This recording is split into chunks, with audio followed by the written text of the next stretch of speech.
সেদিন সকালে পেকোকে আদর করে গুড মর্নিং করে ঘুম থেকে তুলে আমি কিন্তু রেডি হয়ে চলে গেছিলাম মা বাবার কাছে। ও কিন্তু বুঝতে পারছিল দেখো আমি কোথায় যাবো, ওই জন্য রাগ করে মুখটা ঘুরিয়ে ঘুরিয়ে নিয়েছে। যাই হোক, ওকে টাটা করে আমি চলে এলাম মা বাবার সাথে, গাড়ি করে ঘুরতে গেলাম। তো দেখো কোথায় যাচ্ছি সবটাই বলবো। তো এখানে দেখতে পাচ্ছ জনতা মিষ্টান্ন ভাণ্ডার। তো দেখো আমি তো একদম শেষ গাড়িতে, না আমার ভালো লাগে না। তো দেখো মা আর ভাই মিষ্টি নিয়ে চলে এলো, যাব হচ্ছে একজনের বাড়িতে আর যাচ্ছি হচ্ছে আমরা বনগাঁ। তো দেখো মিষ্টি নিয়ে চলে এলো, এবার আমরা যাচ্ছি। রাস্তাটা দেখো আবার সেই সবুজ গাছপালায় ভরা রাস্তা। তোমরা তো জানো আমার এরকম পরিবেশ খুবই ভালো লাগে। তো যাই হোক ভিডিওটা দেখতে থাকো। আর যাই হোক, হ্যাঁ গাড়ি কোথায় গেল? আমরা চলে এলাম এই দিদাটার বাড়িতে। তো দেখো এখানে পরিবেশটা কত সুন্দর, পুরো গ্রাম। আর তোমাদের তো বলেছি এটা হচ্ছে বনগাঁ। তো দেখো ঢুকতে না ঢুকতে কি সুন্দর গ্রামের পরিবেশ। ওই যে গরুটা দেখতে পাচ্ছ, দেখো কি সুন্দর, তাই না? আর ওই দেখো কি সুন্দর চারিদিকে গাছপালা ভরা। ওই দেখো গরুর বিচুলি রাখা। আর আমার না এরকম পরিবেশে কি মনটা চাইছেই না ঘরের ভেতর ঢুকি। দেখো ওরা কিন্তু ঘরে ঢুকছে, আমি না ঢুকিনি, কারণ আমার মনে হচ্ছে কখন আমি বেরিয়ে যাবো এখান থেকে, একটু ঘুরে আসবো। তো দেখো একটু রেস্ট নিয়ে তো বেরিয়ে যাবোই। তো তার আগে দেখো এখানে আসার পরে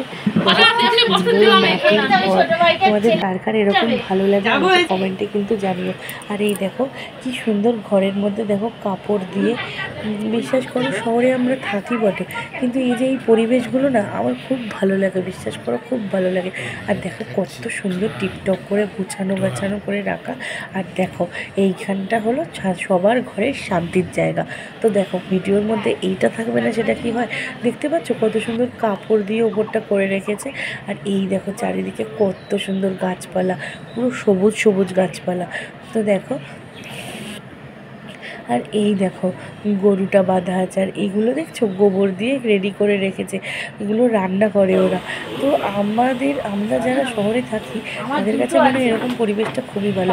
তো যাই হোক দেখো সকালবেলা দিয়ে দিয়েছে, খেতে দিয়েছে। এখানে দেখো লুচি তরকারি কত কিছু, তারপরে আবার তার সাথে মিষ্টির দই। খাওয়া শেষ করতে না করতে আবার চলে এলো কোল্ড ড্রিঙ্কস, বাপরে বাপ। তো দেখো আমি পুচকিটাকে নিয়ে চলে যাচ্ছি একটু দোকানে। তো ভাইকে নিয়ে দেখি ওকে কি কিনে দেওয়া যায়। তো দেখো ও যাচ্ছে আমাদের সাথে। আসলে দোকানটা একটু অনেকটা দূরে ছিল, তো দোকানটা দেখো ওই চিনিয়ে নিয়ে যাচ্ছে। বলছে বললাম কি খাবি, জেমস খাবো। কি খাবি? দেখো কি খাবি? দেখছো আমাদের চিনিয়ে চিনিয়ে নিয়ে যাচ্ছে। আর ভাগ্যিস দোকানটায় বেরালাম। দেখো কি সুন্দর পরিবেশে, শুধু চারিদিকে সবুজ আর সবুজ। এই তোমরা বলো না তোমাদের কার কার এইরকম পরিবেশে ঘুরতে ভালো লাগে? আমার কিন্তু ভীষণ ভালো লাগে, আমি তোমাদের বারবার বলছি আমার খুব ভালো লাগে। দেখো পুকুর গাছপালা এইরকম মনমুগ্ধকর পরিবেশ আমাদের শহরে কি আছে? আমি তো বলবো নেই। ওই সারাদিনের গাড়ির আওয়াজ, ঠিক আছে, তবু দিনের শেষে ওটা ভালো লাগে। বাট এইরকম পরিবেশে আমার ঘুরতে না প্রচণ্ড ভালো লাগে। দেখো যেদিকে তাকাচ্ছি পুরোটাই শুধু সবুজ আর সবুজ, সবুজ আর সবুজ। তো দেখো চলে এলাম দোকানে, দেখি ও কী নেয়। দেখো বন্ধুরা চারিদিকে, আমার চারিদিকে শুধু সবুজ আর সবুজ, সবুজ আর সবুজ। মনে হচ্ছে কি এখানে দেখো এইবার কিন্তু চলে এসেছি সেই দিদাদের বাড়ির, মানে যেখানে চাষ হয় সেই জায়গায়। তো দেখো এখানে কত সুন্দর পটল চাষ হচ্ছে, পটল মানে আর কত কিছু বলবো।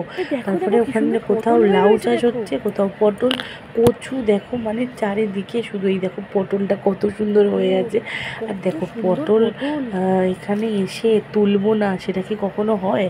তো যাই হোক, সে তো পটল তো নেবই বটে। আর এই দেখো বন্ধুরা পটল খেতে সামনে দাঁড়িয়ে আছে, আর পটলটা তুলবো না এটা কখনো হয়? এই দেখো তুলে নিয়েছি, পালাই তাড়াতাড়ি। বন্ধুরা এখানে পোলট্রি চাষ হচ্ছে, আর দেখো কত মুরগি। আর দেখো ওদেরকে আবার ফ্যান দিয়ে রেখেছে, ওরা আবার হাওয়া খাচ্ছে, কি সুন্দর লাগছে তাই না? আর এরা তো কখন থেকে ডেকেই যাচ্ছে, তার জন্য ওদের সাথে একটু দেখা করতে এলাম। তো দেখো ঘুরে টুরে আমরা এখানে প্রায় দেখো 4 জন। তো আমার ভিডিওটা যদি তোমাদের ভালো লেগে থাকে চ্যানেলটাকে সাবস্ক্রাইব করে দিও, লাইক করে দিও।